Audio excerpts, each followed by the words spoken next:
Muchas gracias, señor presidente. He de iniciar mi intervención presentando mi solidaridad a todo el Ecuador por esta terrible pandemia que está viviendo y que ha cobrado la vida de muchísimos ecuatorianos. Mi solidaridad con todo el país y especialmente con ciertas ciudades y regiones como la ciudad de Guayaquil y algunas regiones de la costa que están sufriendo una pandemia como nunca antes se ha vivido en el Ecuador. Luego he de indicar y he de coincidir con un asambleísta que me precedió en la palabra en el sentido de que dejemos de lado el tema político.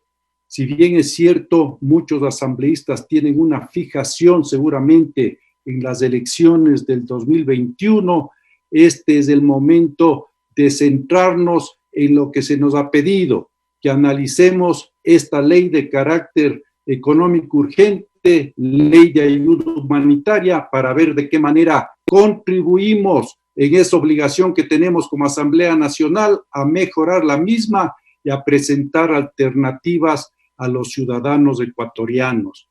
Porque si bien es cierto, tenemos que reconocer que el Ecuador vive una situación económica difícil, no es menos cierto que tenemos que reconocer que esa situación económica difícil que ya estaba viviendo se ha agravado de una manera monumental por esta pandemia que nos afecta al Ecuador, que afecta a todo el mundo y que además tiene al Ecuador en una situación de verdadera postración. Porque hay que decirlo, esta pandemia, esta crisis económica, esta crisis sanitaria ha encontrado al Ecuador en una gravísima falta de recursos económicos. Todo recurso que se pudo haber ahorrado, todo recurso que se pudo haber tenido este momento para atender esta pandemia, se licuó, se gastó, se malgastó y no existe. Y por eso llama la atención que la bancada, como se autodenominan, de la Revolución Ciudadana, ahora nos vengan a decir cuáles son las fórmulas para solucionar este problema, cuando ellos lo que deberían hacer es aceptar su culpa, hacer un acto de contrición, cumplir una penitencia y ofrecer disculpas a los ciudadanos ecuatorianos, porque gran parte de la tragedia de no poder enfrentar con recursos económicos esta pandemia y esta carencia de los ecuatorianos es por esa razón. Se malgastaron todo recurso disponible. Pero ahora tenemos, como dije hace un momento, que enfrentar esta realidad y tenemos que ser creativos. Se nos ha enviado esta ley de ayuda humanitaria que básicamente pide una contribución a los ciudadanos ecuatorianos, a aquellos ciudadanos privilegiados. Y lo digo privilegiados porque en un país que casi 7 personas de los que podemos trabajar no tienen empleo, los 3 o los 4 que tenemos trabajo, ya sea en el sector público o en el sector privado, somos personas privilegiadas y estamos en la obligación de contribuir en esta gravísima crisis que vive el Ecuador.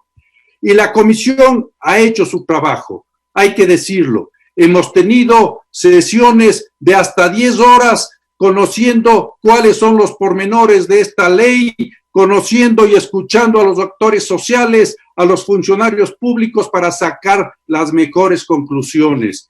Y el presidente de la comisión y el equipo técnico y los asambleístas hemos puesto todo nuestro mejor esfuerzo para mejorar esa ley y para presentar una alternativa a la asamblea, alternativa que este rato se está conociendo, a pesar de que ahora en la Asamblea Nacional se diga otra cosa y se quiera presentar como que en la Asamblea ha habido grandes divergencias. No es así.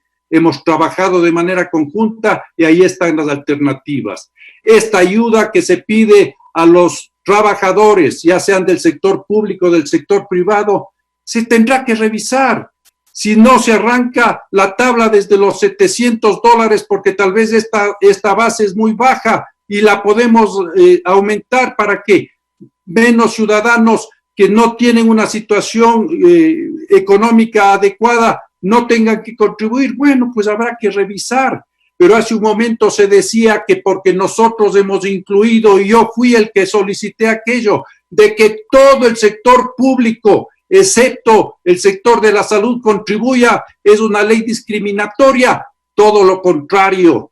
Por fin, y si así se aprueba, será una ley que se legisla para la generalidad de las personas. Porque aquí hay que decirlo, quienes están en primera línea son los médicos y todos los equipos de salubristas que están ahí en los hospitales, en las clínicas, en los cuartos de atención prioritaria con alto riesgo de contaminación. Los otros sectores, cualquiera que este sea, estamos cumpliendo nuestro trabajo. Y si tenemos un empleo y si somos patriotas, todos debemos contribuir. Y se ha solicitado también una contribución a las empresas. Aquí hay divergencia de muchos asambleístas, inclusive en el bloque de creo, hay que decirlo.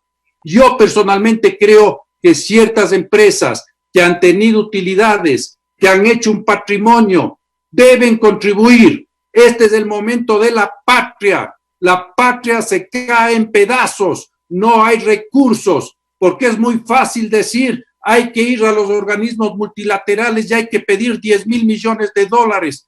¿Y con qué cara vamos a ir a los organismos multilaterales? ¿Y cómo les decimos que queremos que nos den 10,000 millones de dólares y no hemos sido capaces nosotros aquí de aportar los que sí podemos aportar para levantar un capital de 1,200 millones de dólares que además, y eso se aprobó en la comisión, tiene un fin específico: atender la salud y dar todo bienestar social o todo servicio social a todas aquellas personas ecuatorianos que lo necesiten.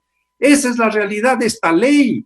Y también hay muchísimas beneficios, excepciones y prórrogas de plazo para aquellas personas que no puedan pagar, por ejemplo, servicios básicos. Y en este punto yo he dicho que esas prórrogas, esas excepciones, esas exenciones tienen que ser para aquellas personas que lo necesitan.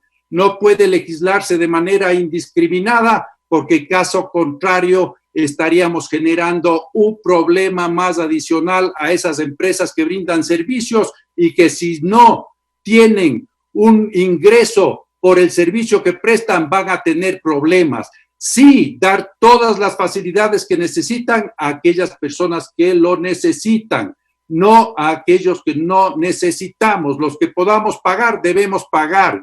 Y aquí otro punto que también se ha debatido y que claro, pues no se puede incluir todo, porque los señores de la bancada, como dicen, de la Revolución Ciudadana, pretenden que nuevamente se meta mano a la reserva del Banco Central.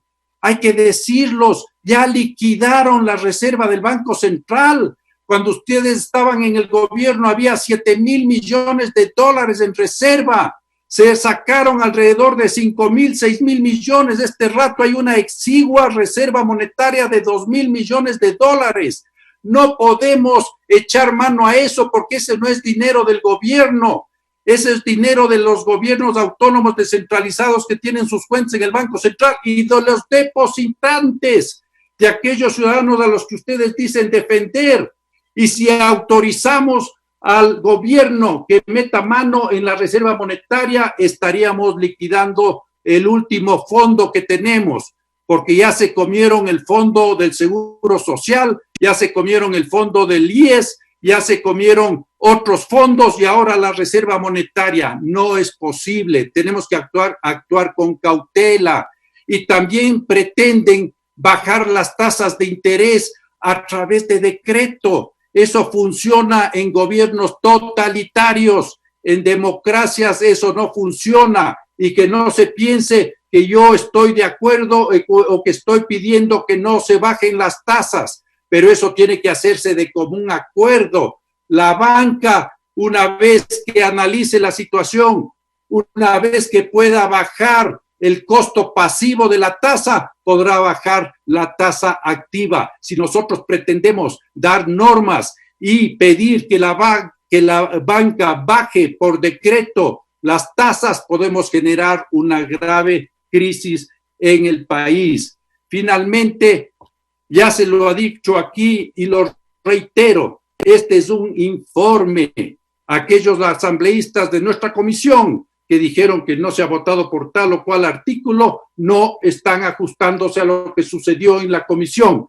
Se ha votado por un informe, estuvimos de acuerdo en ese informe, se votó 8 a favor y 5 abstenciones, están en su derecho de hacerlo y se está presentando este informe para conocimiento del Pleno y para este amplio debate. Habrá que mejorar ese informe, habrá que pulirlo, habrá que eliminar cosas absurdas como esto que ya ha causado un gran revuelo, el impuesto al patrimonio, eso tiene que ser eliminado. Yo hablé con el señor presidente diciéndole que eso no se había debatido lo suficiente y que no estaba bien redactado. Para eso es este primer debate y estoy seguro que en la comisión haremos ese trabajo importante en beneficio de esta ley porque estamos claros que el país necesita esta ayuda. Y finalmente, y para terminar, al gobierno central, haga también su parte, presidente, haga la parte que a usted le corresponde, baje esos gastos inútiles,